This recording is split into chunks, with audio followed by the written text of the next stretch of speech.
Another week, another brutal loss, another year, another heartbreaker to Virginia Tech. It's now been 15. I'm Robb Dehney, and these are Robb's reasons why your UVA Cavalier football team didn't get the job done.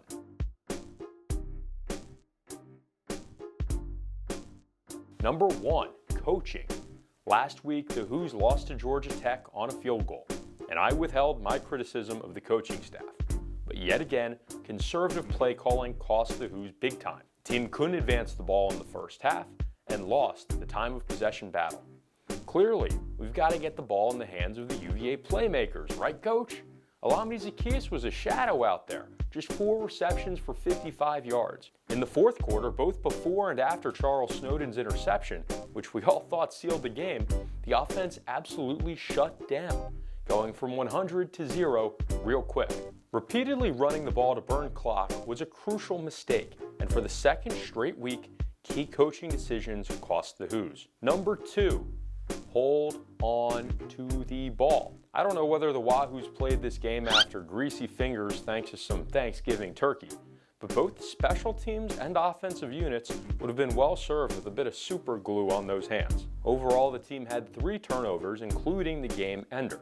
While it's always easy to point to the last play in heartbreakers like this one, the game certainly isn't on Perkins. He was terrific, completing 14 of 29 passes for 259 yards and 3 touchdowns, not to mention his 112 yards on the ground on 24 rushing attempts. He didn't throw an interception, but he did drop the rock twice. Number 3, 15 years. It has now been 15 years since the Wahoos left rivalry week with a win. My first 2 points pretty well sum up the objective problems that I saw on the field Friday, and I can't get on the defense too much over this loss. A few guys overall had some monster games, like Joe Reed and his 2 touchdowns. Fortunately, he'll be returning next year to create even more havoc. On the whole, this game felt off from the first to the last snap.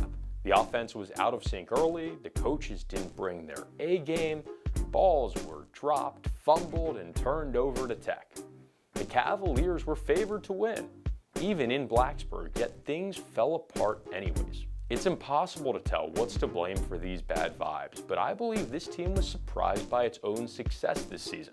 Playing Tech has always meant being the underdog and coming in with that underdog mentality. What I saw Friday was a team caught up in that rivalry and what it has been, not the dominant 7-5 team that I got to cover this season. At the end of the day, it's a pretty great season for the UVA football team, and a pair of those losses were overtime stingers, and yes, it hurts right now. But on the whole, this was a good football team, and they'll have at least one more chance to end the season on a high note with a bowl game win. Let's hope they do so.